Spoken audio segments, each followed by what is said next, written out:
Good morning. My name is Alvin Briggs, Associate Executive Director for the Alabama High School Athletic Association. I would like to welcome you to our winter sports season best practice presentation today. First, I would like to thank our schools and our members for doing their due diligence during the fall season, for following all the governors and the state health director guidelines. And it's very important that we continue to follow those guidelines as we enter another sports season. We believe our fall sports season has been successful so far, and we would like to continue that during the winter season. At this time, I would like to introduce Mr. Steve Savarese, our Executive Director, this morning to the stage. Thank you, and have a great rest of the fall season.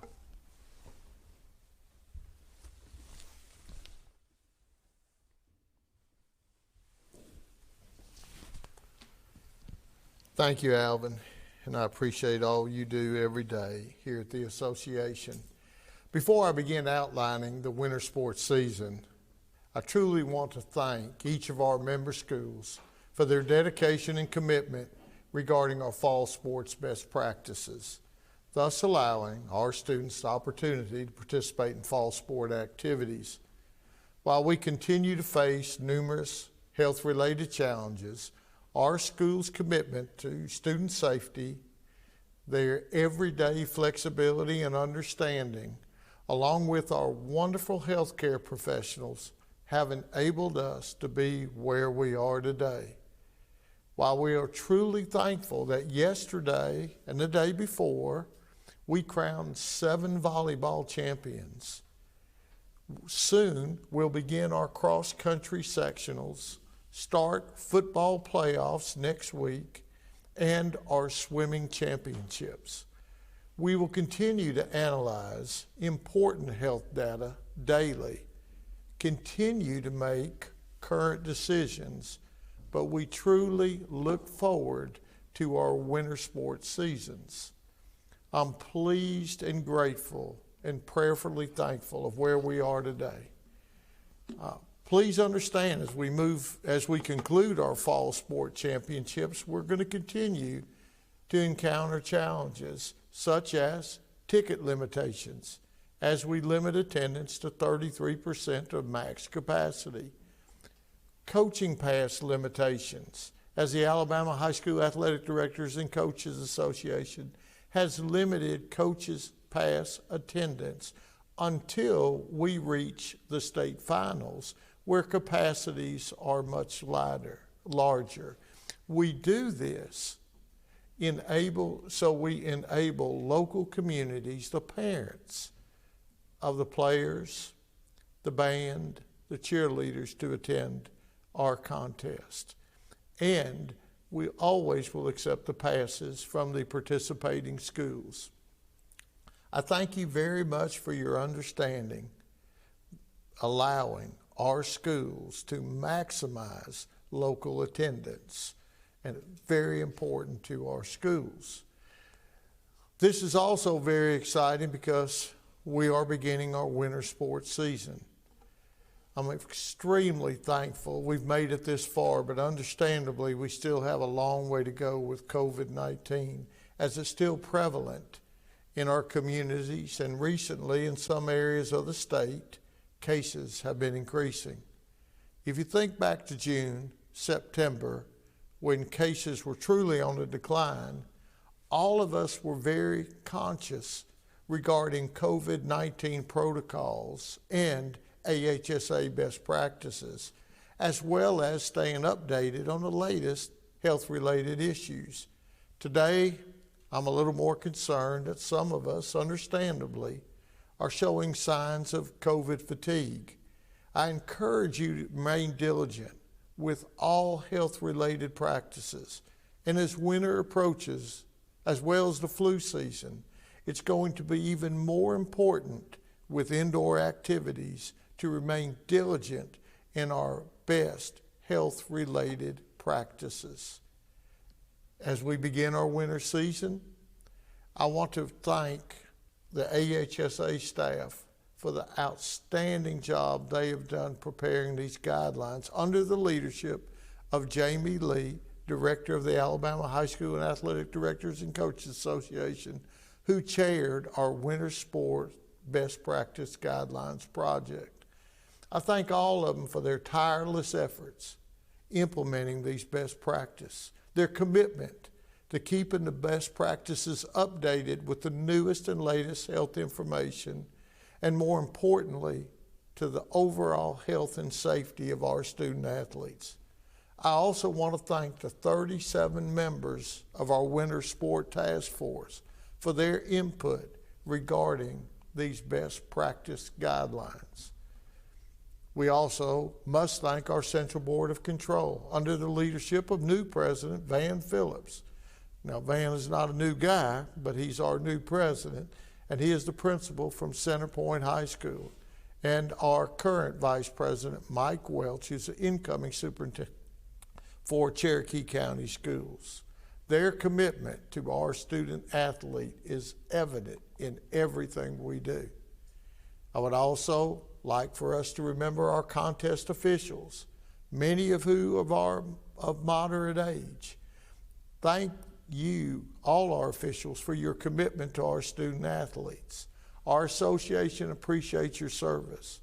But I want all of us to remember that official registration in Alabama is down in the sport of basketball by about 25%. So we must provide our officials a safe environment at all of our contests.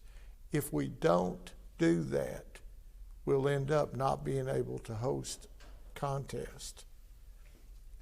I also would like to thank Dr. James Robinson, Dr. Jeff Dugas, our chair and co-chair of our Medical Advisory Board, and so many others who provide of their time to protect our students. We're extremely grateful to Dr. Scott Harris, Dr. Mark Wilson, the governor and her staff, as well as the entire State Department of Education under the leadership of Dr. Eric Mackey. In addition, Vic Wilson, head of the Principals Association, and Ryan Hollingsworth, director of the Superintendent's Association, have been instrumental providing guidance and assisting our association to mitigate the risk of participation, knowing we can't eliminate all the risk, and demonstrating their confidence in the benefit of educational athletics. We would not be where we are today without all the aforementioned individuals. Likewise, I'd like to recognize all of our coaches, administrators, and our teachers. You're the best. You've been through so much. You've adjusted, you've adapted, you've done an awesome job. The example you've set categorically following the best practice guidelines, not only for athletics, but also in the classroom, is a testament that our entire nation can learn from. Furthermore, we're very grateful to our parents, the fans, and the spectators for their understanding of physical distancing guidelines, wearing masks, and following the governor's health order. Every week, I have traveled to contests all over our state. I've also attended volleyball matches and championships, and I thank you for a job well done. Remembering now, if each of us do our part, continue to practice these guidelines, sooner than later, we'll again be able to fill our arenas and our gyms. We continue to count on our parents to be role models to our children as well as others.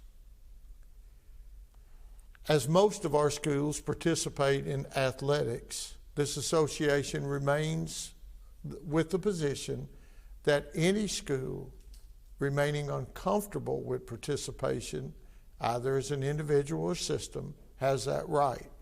Prayerfully, conditions will change sooner than later, and all students and school systems will feel comfortable regarding athletic participation. With almost 100% of our schools participating in winter sports, we are all awaiting solutions to COVID-19. And until we have a reliable solution, athletic participation continues to to remain the choice of the school and the parent. As with fall sports, nothing has been normal or will be normal this winter sports season until solutions occur. I continue to encourage everyone to not gauge success by whether a team plays one of 30 games, wins a match or a championship, but let the season be measured by the opportunity that was provided from those who benefit from athletic participation.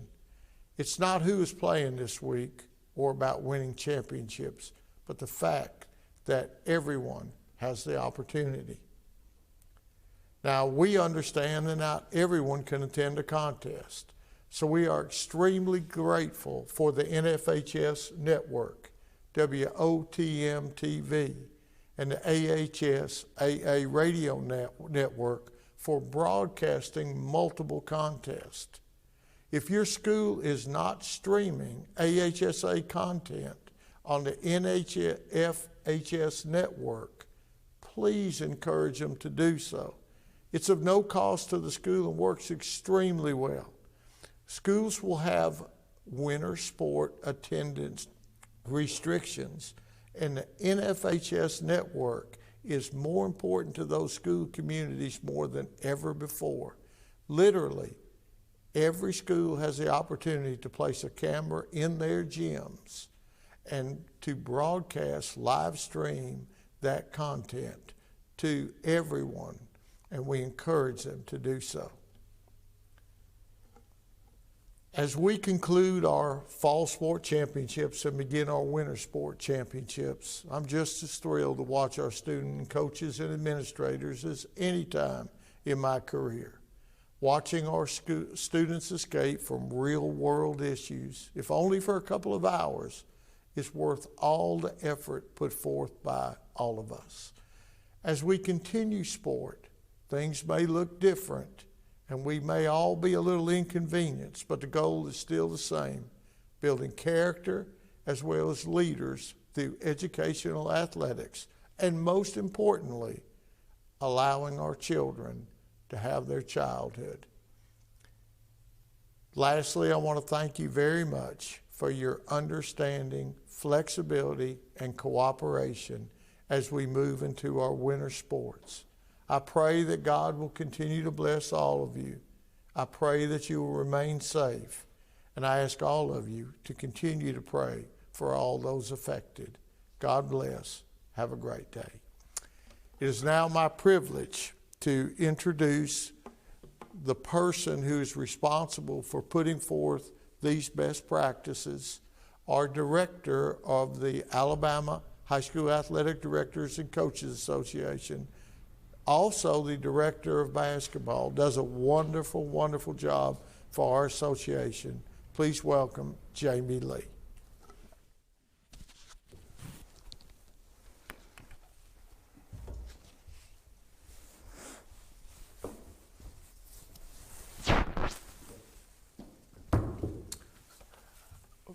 Thank you, Coach.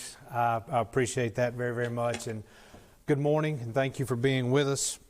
I want to personally take the opportunity to thank Coach Savarese for his leadership here at the Alabama High School Athletic Association.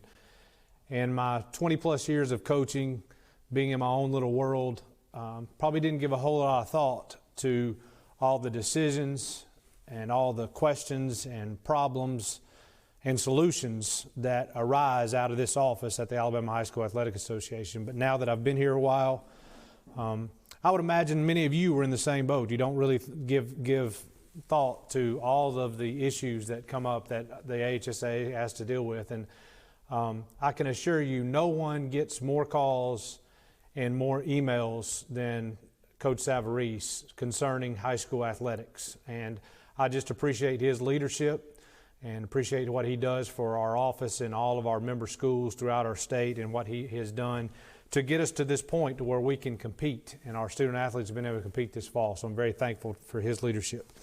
As he mentioned, we put together a winter task force made up of 37 different people, multiple coaches, administrators from all across the state in all of our winter sports. And I want to personally thank them for their input, for their vision, for their information, for their candid talks that we had about their sports. Their leadership was invaluable, and our ability to be able to do what we do, their leadership and their information that they shared to us, the concerns they had, was invaluable as we put this together. And so I want to thank them for all the times that they spent talking to us, talking as a committee as a whole, talking in individual groups, and I'll get into that in a little bit later. Coach also mentioned our HSA staff. Our staff, it was not me. While I was the leader of the task force, our staff put in countless hours, not only as the directors of their individual sports, but collectively trying to get the best information possible from as many sources as possible to put this together. And so I'm very thankful for them. I appreciate what they do. Thank them for their work and for all that they've done to put this to this point.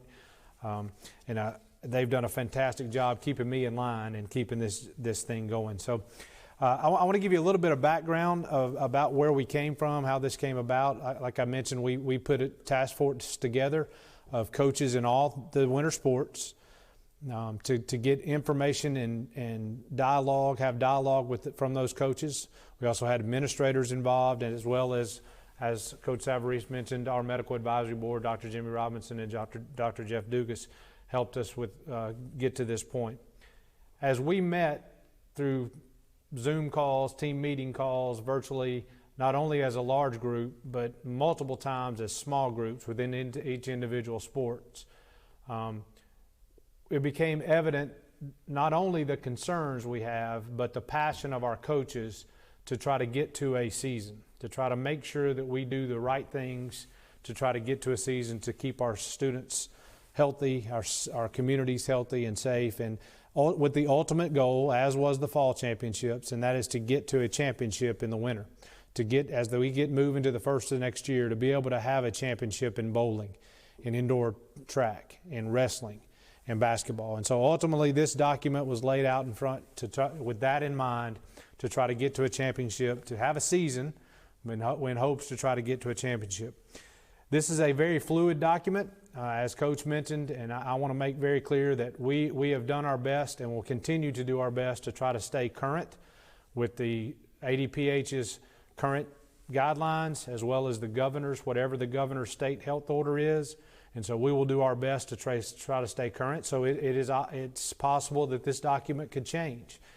We are hopeful and prayerful that it will change in a positive way, and maybe it can be less restrictive.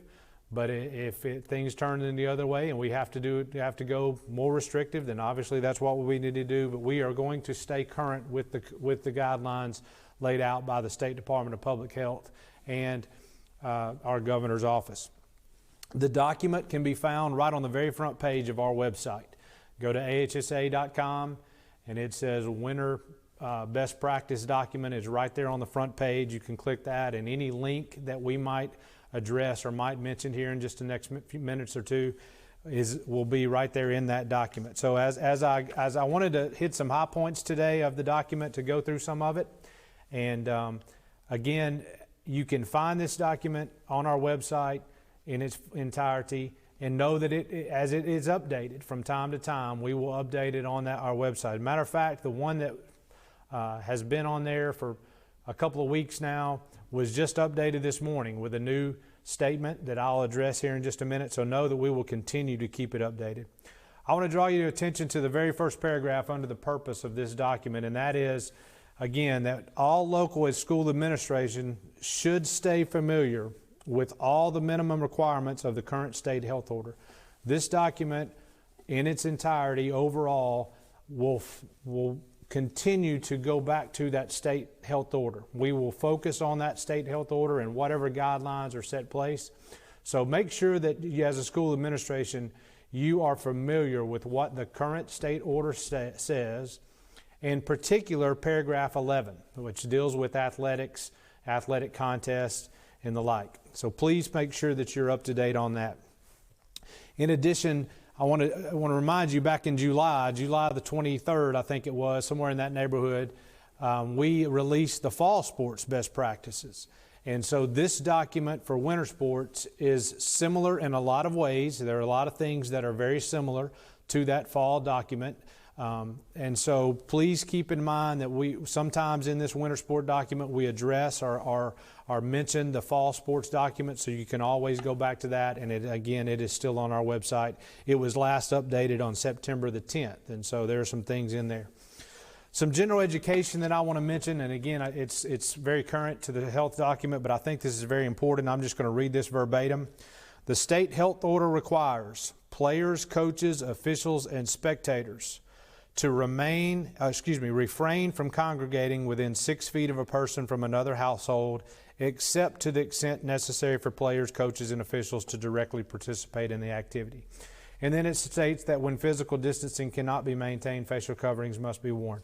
So we've been talking about that and dealing with that all throughout the fall.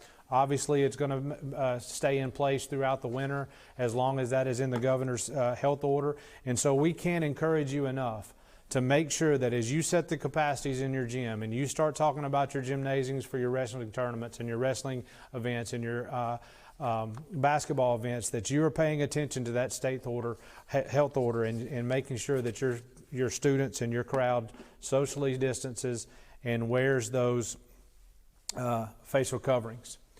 Again, under the facilities, we address the paragraph 11B and 11C in the state health order that talks about not congregating and making sure that you're social distance. That was last updated from the governor on September the 30th. So if you haven't read that in the last month, you need to go back and read that, see if there's any changes from the last time you took a look at it.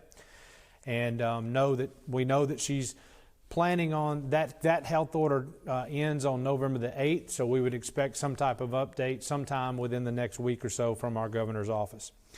Rules modifications. In our indoor sports, there have been a few rules modifications for all 4 of the indoor sports. None of them are that major, but I do encourage you to go to our website and click on this document and click on the NFHS link that's provided there, so you can go and look at any of the rules changes that might be prevalent in the NFHS document, recommendations to change some of the rules for those indoor sports. And I'm going to go over a couple of those that we feel important as we go through this. But I would encourage you to go read the recommendations and the modifications from the NFHS.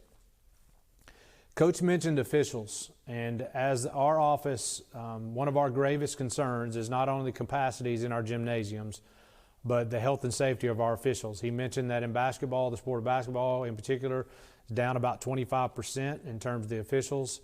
And we get calls daily from our office, to our office, from officials asking questions about safety for them. And there's a lot of concern out there about being in the middle of the action, especially on the basketball court. And so I just want to make sure that you do your diligence to read the best practices concerning contest officials. Please make sure that you communicate with them ahead of time where they're going to be located, where their locker room is going to be, or where their classroom, if you're putting them in a classroom, where that might be. The precautions that you're taking to keep them safe.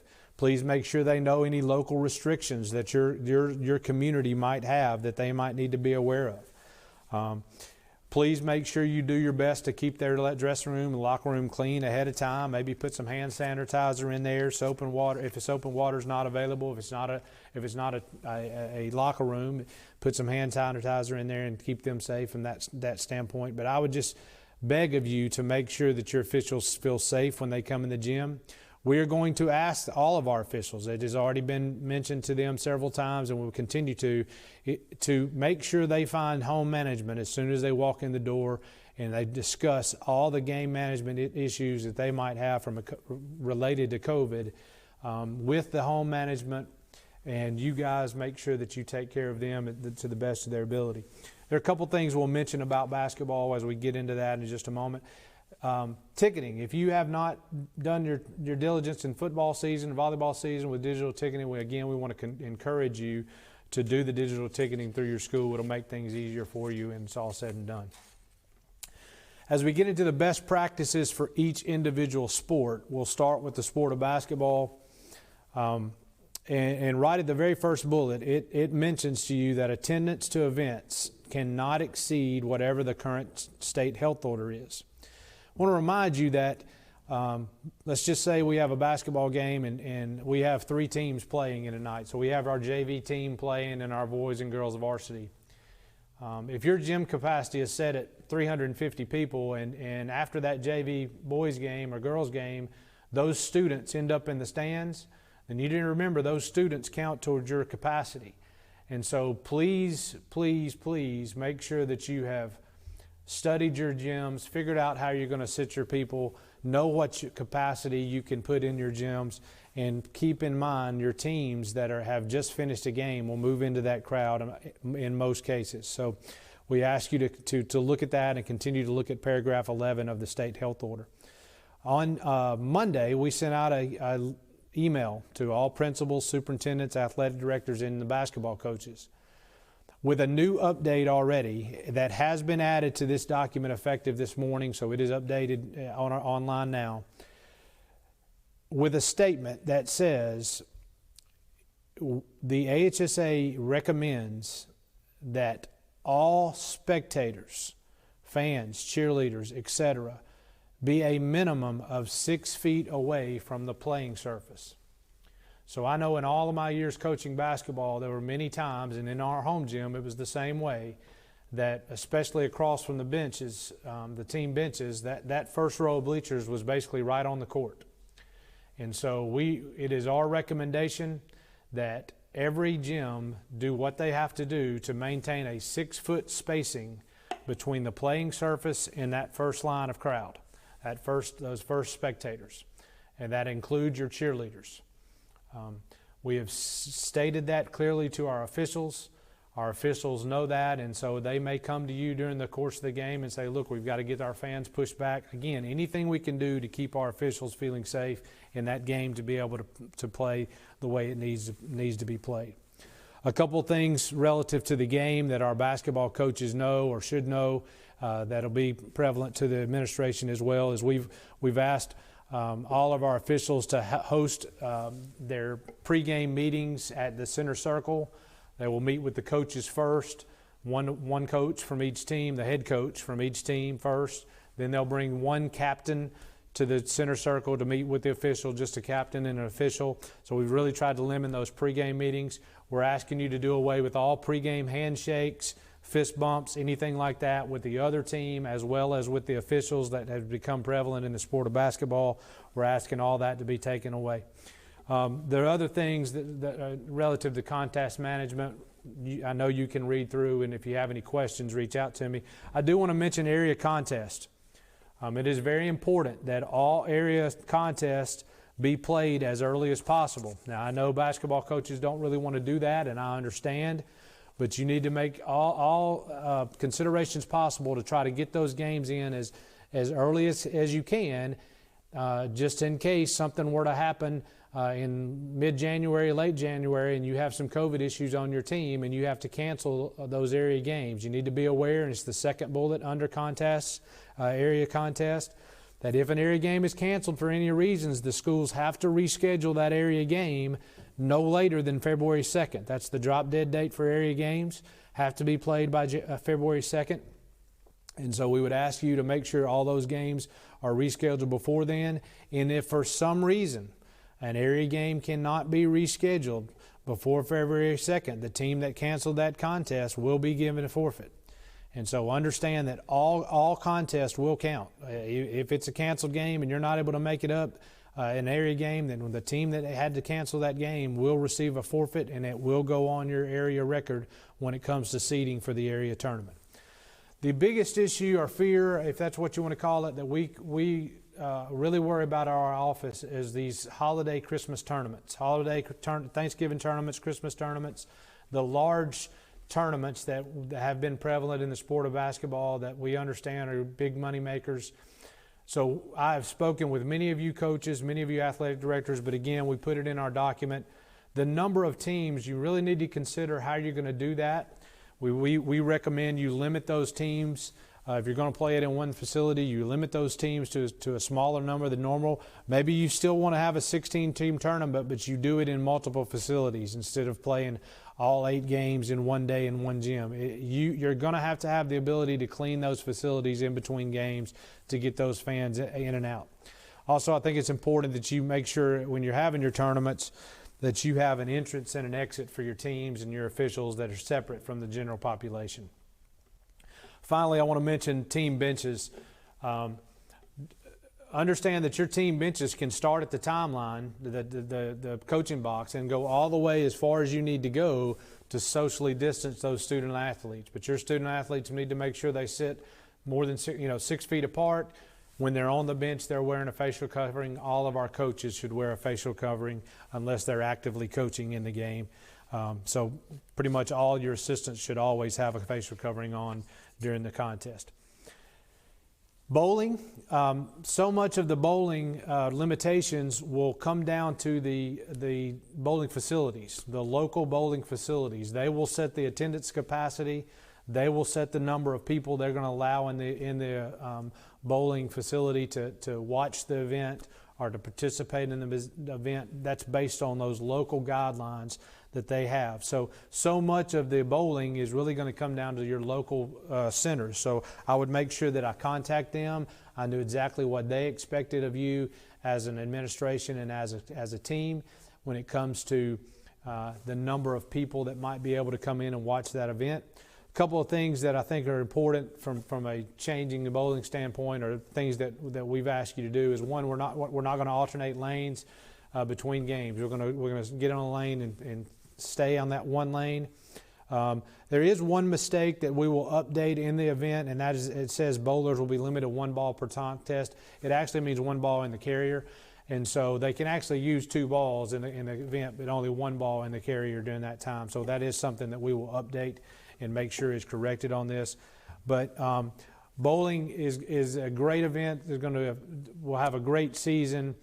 We just want to make sure that they stay safe, and so again, we ask you to reach out to those bowling facilities during the regular season and make sure anything that they ask you to do that you're able to do. In the sport of wrestling, I didn't mention to start, but from any medical advisor, any medical doctor from a national level or the local level will tell you that basketball and wrestling are the 2 highest risk sports that we play relative to COVID. And so we spend a lot of time with our basketball coaches, spend a lot of time with our wrestling coaches, trying to figure out what's best, what we need to do from a health and safety standpoint. And one of the major changes for wrestling is that until further notice from the HSA, all events, that includes regular season matches and any tournaments, should be limited to a maximum of 4 teams in that event. So this will allow us to contract trace. This will allow us to make sure we know which wrestler wrestled another wrestler. Not only are we asking our coaches to limit it to 4 teams, but we're also asking them to do nothing but duels. And so that way, in a 4-team event, if I'm the wrestler at 135, I'm only going to wrestle 3 people because I'm in a dual event situation, and that way we can contact trace within a 48 hours. And so we really ask, and our coaches did a phenomenal job of understanding and helping us walk through that. And so until we get to further notice, again, we were going to say make that a maximum of 4 teams per event. The other thing that we deal with so much in wrestling sometimes is the floor. The students, the other wrestlers getting ready to wrestle, the other coaches, sometimes spectators being on the floor or near the mat. And so the 3rd bullet under event management mentions that floor access during matches should be limited to only those essential to that individual match.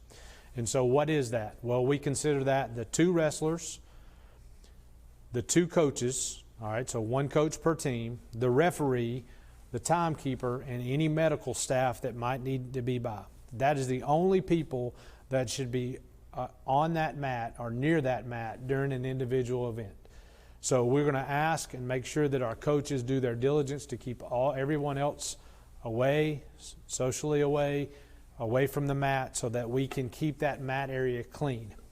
I would also draw the attention to all of our wrestling coaches the next bullet under that, and that says individuals non-essential to the match but in progress, not limited to players waiting to wrestle, spectators, media, photographers, etc., are prohibited from the mat.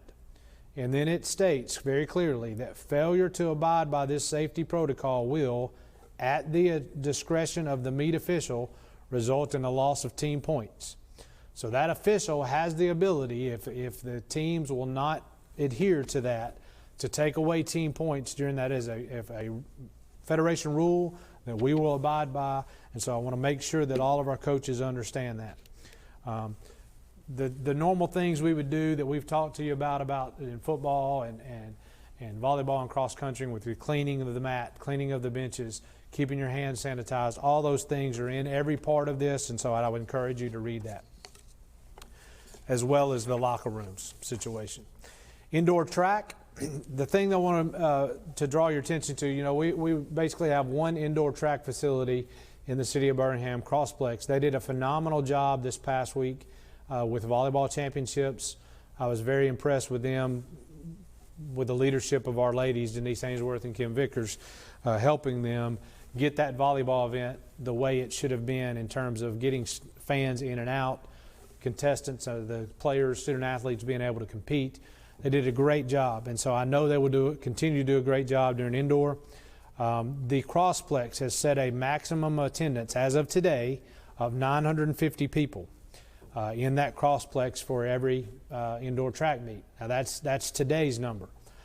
That includes the roughly 450 athletes that might run in a normal event. So we want to make sure you understand in our indoor track events, we may have some attendance issues. It's a large arena, and so our staff, along with our indoor track coaches, Coach Hind at Hoover especially, has done a phenomenal job of organizing indoor track, and we think we have a great plan in place for our student athletes to be able to have a great indoor track season. A lot of bullet points for you to run through and look at, but ultimately it comes down to the same thing. We're going to wear facial coverings, we're going to remain social distance, we're going to keep our fans on one side of the stands, we're going to keep our student athletes on the other, and we're going to have a great event. But again, I would just ask you to read through those bullet points as we get through it. I can't say enough, sort of what Coach Savarese said, is please do not stop. Probably no one has more COVID fatigue than me, and so Coach Savarese every now and then has to call me in and say, hey, let's go, you got to pick it up a little bit. And but we have got to continue to do our diligence. It will be the responsibility of our parents and our coaches and our administrators to help us teach these young people that yes, it may be getting old, but it is the right thing to do, and we're going to get through this. We're going to fight through this, and we're going to get through it, and we're going to have a great winter sports season. Our student athletes will remember this for the rest of their lives, the year that they had to participate with a facial covering on from time to time, and the year they had to compete during a COVID pandemic. But please stay strong and diligent. We're going to get through this. If you have any questions about this document, I would encourage you to either call our office, email our office, and we will do our best to answer any questions that we can help you with. Let me just run down, just so you know, obviously we all can help you in any form or fashion in our office. Some people are a little better in other areas and maybe a weak in others, or maybe they don't know the sport. So for instance, I don't know the sport of wrestling that great, and so I will help you any way I can, but I would ask you to call Marvin. Marvin is the director of wrestling. I would ask you to call Denise Ainsworth when it comes to bowling, if you have a bowling question. Coach Briggs, Alvin Briggs, is the director of indoor track, and then I'm the director of basketball. But any of our staff can help you at any time, and so please reach out to us, and we'll be glad to help you if you have any questions about anything. You can call the office or email. Either way will be fine. Finally, I want to mention one last thing. If we will do our job and continue to do our job, and you as administrators and you as coaches will continue to do your job, we may have some issues, just like we've had in volleyball and football this year. where we've had teams to have to postpone or drop out. But I firmly believe we can have a season that will culminate with a championship at the end of the year. So I just beg of you to do your diligence. If you have any questions, please reach out to us. We'll do our best to help you. And I wish you nothing but the best. Good luck as you kick off the basketball season next Thursday and our winter sports get started. Have a great year.